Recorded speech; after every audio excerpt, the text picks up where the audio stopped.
Neil Armstrong had been getting ready for his mission on the moon for over 3 years. To resist microgravity conditions, he had to learn how to walk sideways by being strapped and suspended at an angle in trying to walk along walls. His limits were tested through an intense diet and sleep regimen, since in space he would only have beef and vegetables, previously dehydrated and stuffed into a package. Back in the day, astronauts had to experience the desert, jungle, open sea, and Arctic survival training. These days it's a lot more structured. But back then, it was more of a let's drop this person in the middle of nowhere with no supplies and see if they make it.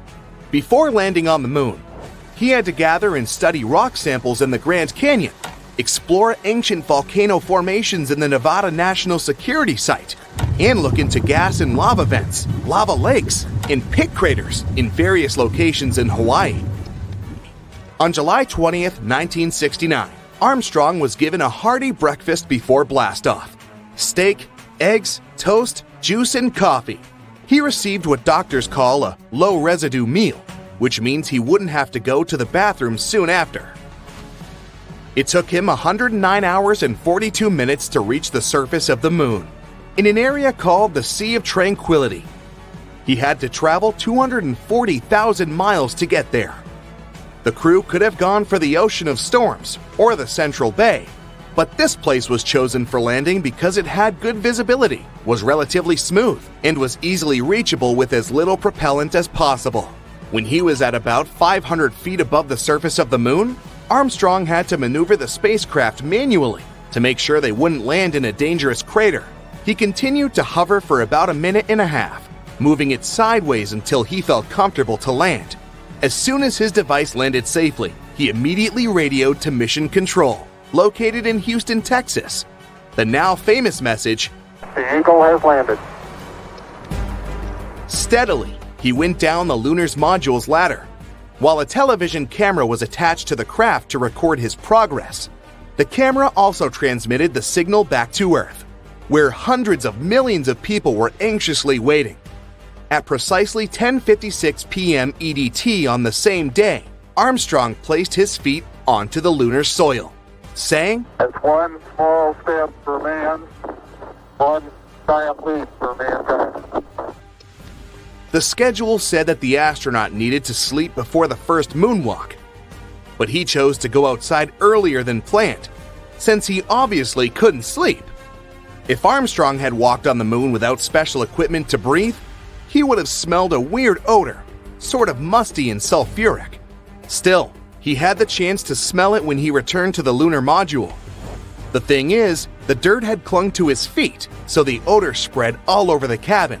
He described it as wet fireplace ashes, or how the air smells after fireworks shows. Who would have thought you needed to pack a scented candle when going to the moon?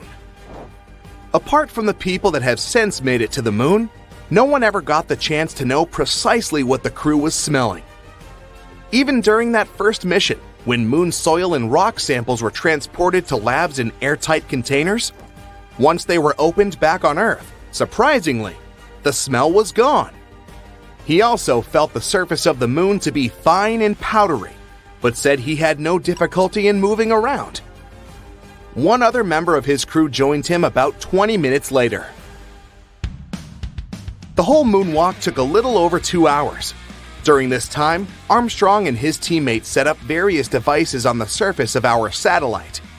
One was meant to precisely measure the exact distance from there to Earth, by timing how long it took for a laser beam to travel from Earth to the lunar surface and back.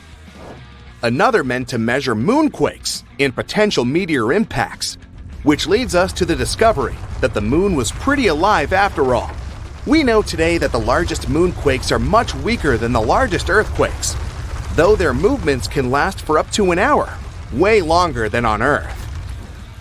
They managed to gather somewhere around 50 pounds of rock and soil samples. They also snapped many photographs of the terrain, where they also planted a US flag. The astronaut even got the chance to catch up with President Richard Nixon, for less than a minute though. The final thing on the list for Armstrong was to go for a walk to what is now known as East Crater, 65 yards east of the lunar module. It was the greatest distance traveled from the spacecraft on that specific mission, approximately the length of half a football field. As soon as his tasks were done, Armstrong went back into the lunar module and safely closed the hatch to get some sleep. While preparing for liftoff, Armstrong and his crew discovered that, because of their chunky spacesuits, they managed to break the ignition switch for the ascent engine. No big deal, they thought. So they used a part of a pen to push in the circuit breaker to start the launch sequence. At 1:54 p.m., the famous Eagle began to ascend. Apart from the scientific equipment installed on the surface of the moon, a plaque was also left there. It read, "Here, men from the planet Earth first set foot upon the moon, July 1969 AD. We came in peace for all mankind." Years later, Armstrong said that NASA limited their time on the moon because they didn't know how the spacesuits would handle the moon's extreme temperatures, as high as 260 degrees Fahrenheit during the day, to as low as 280 degrees Fahrenheit below zero at night. Things got a bit more complicated when Armstrong landed back on Earth, since he had been exposed to unknown space particles. The result? He and his team had to be placed in planetary protection quarantine on their return, as soon as their space capsule safely splashed down in the Pacific Ocean on July 24th. That specific quarantine for the Apollo 11 astronauts is one of the reasons why we have microwaves in our kitchens today. When they first returned from the moon, they initially spent their first few days in a mobile quarantine facility, or MQF. Sure, the MQF featured comfortable chairs, bunks, a toilet, and showers, but it didn't leave a lot of space for fancy cooking. Since there was no room for a standard oven or grill, and to also reduce the potential fires that might have occurred, NASA had to get creative. That's how the original countertop microwave oven was developed, to easily help astronauts get their meals without the hustle of a fully equipped kitchen. These days, you can see that first microwave in a museum in Oakland, California. After returning to Earth, Armstrong claimed he would never reach for the stars again. But he didn't stop exploring, though. Back in 1985, he joined a professional team of other greatest explorers to the North Pole. He was joined by mountaineer Edmund Hillary, aviator Steve Fawcett, and photographer Patrick Morrow, reaching the pole on April 6, 1985. Armstrong claimed he wanted to see what the Earth's icy pole looked like from the ground, since he had only seen it from the surface of the moon. The Apollo 11 mission was nevertheless unforgettable for Armstrong since. In 2015, the Smithsonian Institution uncovered that he had kept hidden a cloth bag full of small parts from the lunar module.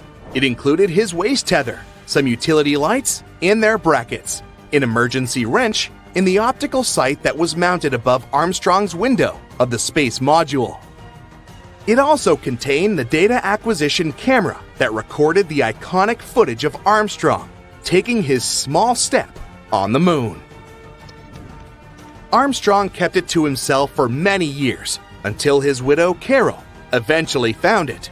He even kept it a secret from his official biographer, who had many times asked if he had kept any memorabilia from his famous mission. He didn't sneak those objects back on Earth, though. He just mentioned it to be a bunch of trash he wanted to bring back.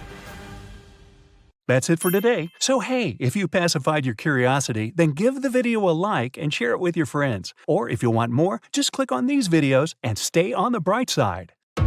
In space, no one can hear you scream. Or is that, in space, no one can hear ice cream? Well, either way, we know that no supernovas, crashing asteroids, and burning planets make a sound in space. Or do they? What if you actually can hear something out there? Well, let's see. Okie dokie, back to middle school. Sound is a mechanical wave originating from vibration. What exactly does that mean? Well, the simplest example is guitar strings. Let's pluck one of them. It starts to vibrate. The atoms inside the metal string begin to push and beat the atoms of the air around them.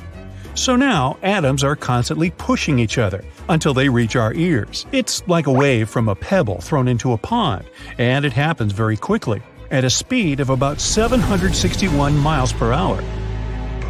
Then our eardrums begin to vibrate at the same frequency, and the little bones inside our ears transmit this vibration to the brain. The brain then does its magic, recognizes the pattern, and turns it into sounds. Great! Now we know that we need some particles to create sound, and we can find these particles in gases, liquids, and solid substances. And what about space? Nope, it's almost a perfect vacuum. And you've probably already heard that there's no sound in space because it's a vacuum. But what does it actually mean? Well, a vacuum is a perfect void. It's an area completely devoid of matter. It means there's nothing there. Yeah.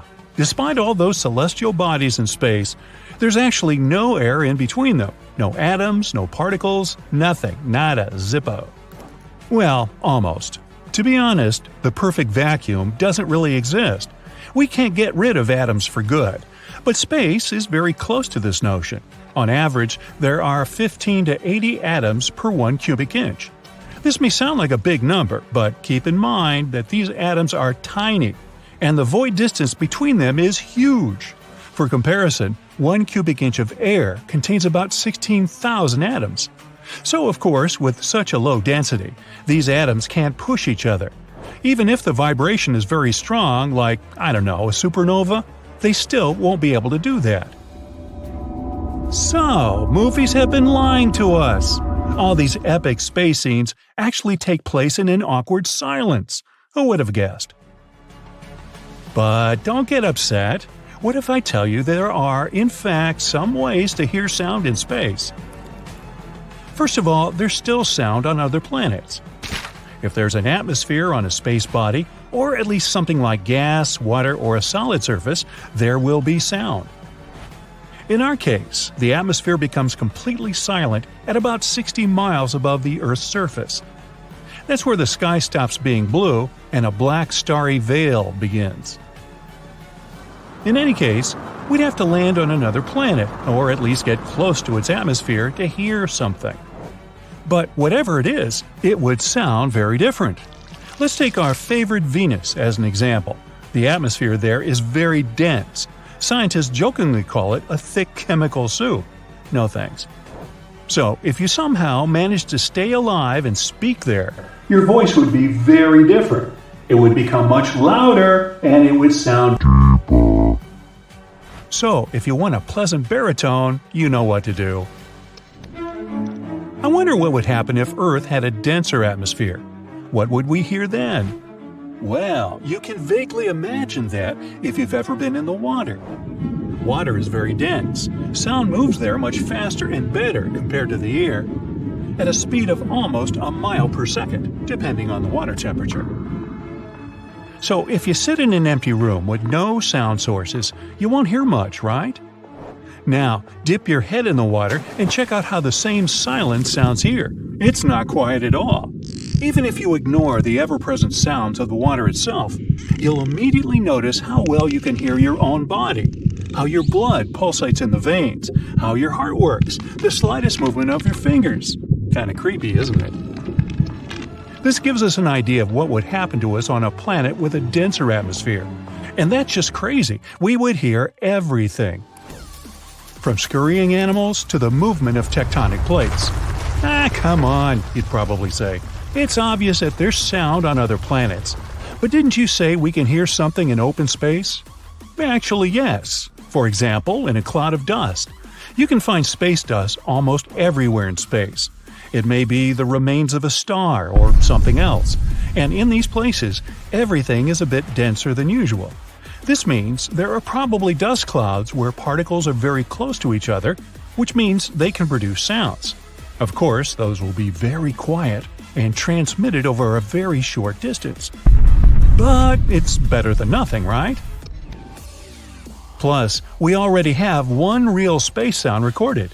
It came from the Perseus galaxy, which is located 250 million light-years away from us. NASA recorded it in 2003. Those of us music geeks will want to know that it's a B flat, 57 octaves below middle C on the piano.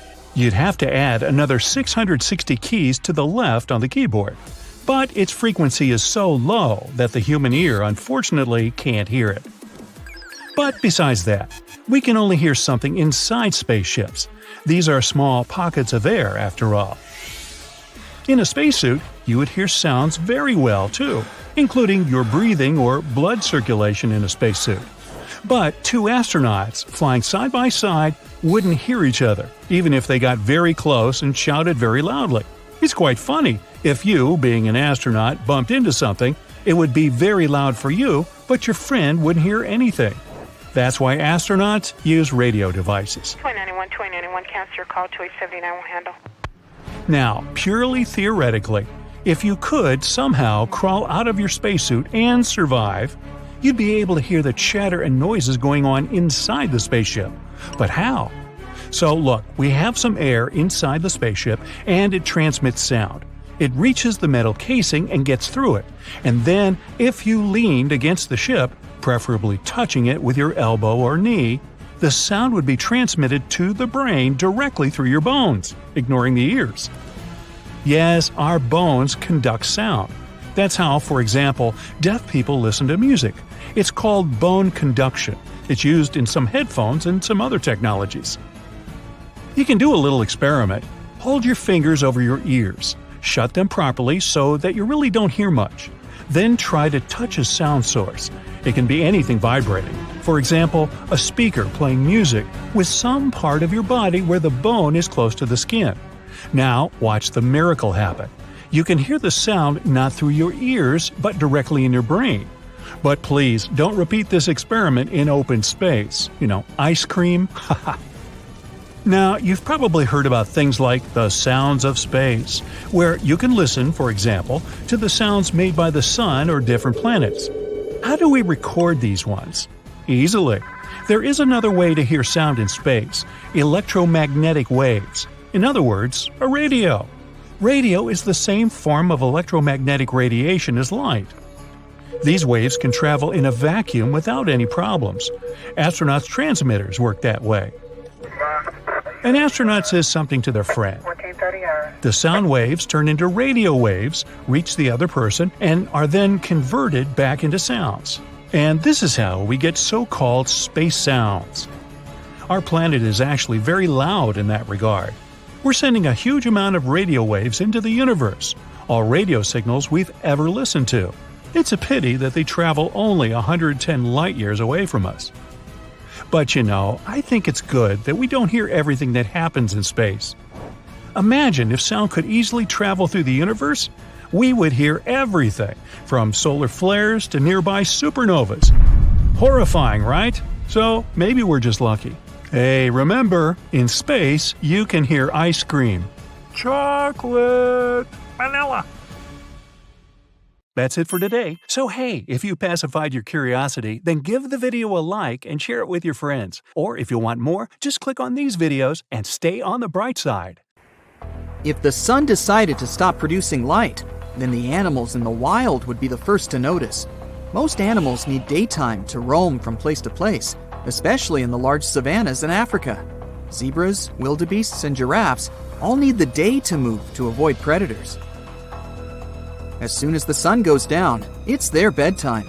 If the sun suddenly went dark, animals wouldn't comprehend what was going on and would simply become an early lunch for predators. Nocturnal creatures would be equally confused at the time change. Birds usually flock during the day, so we wouldn't hear or see any of them. We have them to thank for eating pests in the sky. Well, them and bats. But if you're in an area with no bats, then consider the insects to be the winners here. Temperatures would start to drop gradually. Humans would notice the effects as well. We're used to having the sun shining at the peak of noon, but with the sunshine's disappearance, we would be living in total darkness. It'd just be a matter of survival. If the sun suddenly got dark, then we'd only have around 8 minutes to enjoy the rest of it. That's because it takes that much time for sunlight to travel thousands of miles across the solar system. We would have to use UV lights to grow some crops, but it wouldn't be enough to feed the whole world, not to mention the dropping temperatures across the world. Survival would be difficult in the open plain.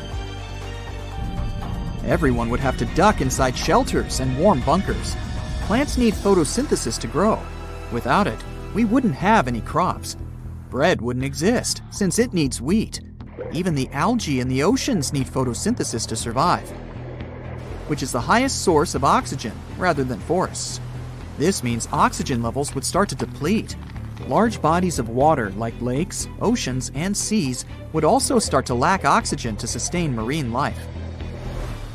One of our main sources of vitamin D is the sun. There are other ways of getting it, but the sun is the best and most convenient way. Without crops or vegetation, all the herbivores would have to rummage for the last green grass on land or a leaf hanging from a tree. They would soon run out of food, which would also be bad news for us humans, since we need animals like cows, horses, and sheep for our livelihoods. This wouldn't happen overnight. Of course, the oceans would remain warm for some time, but eventually, they would get cold and freeze. Earth is still a planet powered by an iron core that produces so much heat. This would not be enough to keep the planet warm. Our next step would be finding the right shelter and keeping warm. If this happened overnight, then chances are there wouldn't be any ready-made bunkers for a scenario like this, unless you're watching this video and decide to build one after. They would have to provide heat 24/7 and be capable of growing crops under UV light. Solar-powered facilities would be a thing of the past. People would have to wear sustainable suits when venturing out into the open. Since it would be so dark, we would need strong lights or powerful night vision goggles to see anything. The lands would be desolate. Nocturnal creatures that can handle freezing temperatures would take it over. Structures would collapse, since there would be oxygen depletion. Concrete needs oxygen to remain intact. The bunkers themselves would have limited oxygen as well. We would need to uproot many trees and place them under strong UV lights for them to produce oxygen. In turn, it would produce its ecosystem in the large underground bunkers. The oceans on the surface would freeze over eventually. Gathering any natural resources from the ocean floor, like gas or oil, would be impossible. The large object, which used to be a bright and sunny star, would still be floating around. But what would happen if the sun disappeared overnight? Well, pretty much the same thing, except way worse. The sun is the largest celestial object in our solar system, which keeps all of our planets lined up the way they are. They orbit around the sun, minding their own business. Without such a large object keeping them steady, the planets would start to float around randomly. Some might even collide with each other. In other cases, the planets would just float around and fly off into space eventually, until they found a new star to orbit around. Earth might or might not be one of those planets. Our planet would still be dark. We would be flying through space at an unusual speed. The planet wouldn't rotate on itself, and many objects would crash into us. We'd be in the trajectory line of mass comets waiting to strike us down. The threat of the cold wouldn't be a major factor anymore. It would be what's beyond us. This means we'd have to dig our bunkers deeper. We wouldn't have an atmosphere anymore to trap any form of heat or anything. We would be floating for an eternity. But let's go back to that scenario where the sun just decided to go dark. Don't worry, our planet would still be orbiting the sun along with the other planets. The temperatures would keep plummeting until nothing could survive on the surface. It would be total darkness 24/7. Only bacteria and possibly tardigrades could survive on the surface. Tardigrades are microscopic critters that can survive just about anything, including outer space. Eventually, oxygen would be absent from the Earth's surface, and there wouldn't be anything up there anymore except for them. Since they would be the dominant and possibly the only creatures on the surface, they'd manage to evolve into bigger species and produce many more. Hundreds of thousands of years into the future, humans would have had to evolve to the conditions underground. Our eyes would be much bigger to take up as much light as possible. Our skin would become whiter since there would be no sun underground. Our hearing would also be much more sensitive since the underground would create echoing sounds. We'd still have the intellect we do now, but our bodies would be ready for the surface. The main threat would be the giant tardigrades sluggishly dragging themselves around. Under a microscope, they look kind of cute, But imagine them the size of a polar bear. Still want something like this in your backyard? They can live anywhere, so they'd infiltrate the bunkers now and then. They'd get ferocious and come in different sizes and shapes. At this point, humans would not be the dominant species, since they'd have to hide underground. Some tardigrades from different tribes wouldn't be friendly with each other. Major cities that used to be bustling with people would be home to giant water bears. Tardigrades are known as water bears since they kind of look like little bears, but these beasts with 8 legs would be much bigger than them. Bears and most animals would have been wiped out on the surface. Under the ice, some deep-sea creatures would thrive and have moved closer to the surface. These animals were used to living in darkness away from the sun, but over thousands of years of dominating the waters, they'd have grown to enormous sizes. Some of these creatures would adapt to crawling out of the mainland. Even though the surface would be frozen, they'd still find ways to crack through the ice and make their way. Humans, meanwhile, would create large underground channels and networks, building cities and colonies. We'd dominate the tunnels where our hands and feet would grow to become web-like and large. We'd take over everything underground and remain the smartest species on Earth. We'd manage to keep old art pieces from the surface and important records to stay as human as possible. We'd keep on surviving no matter what. That's it for today. So hey, if you pacified your curiosity, then give the video a like and share it with your friends. Or if you want more, just click on these videos and stay on the bright side.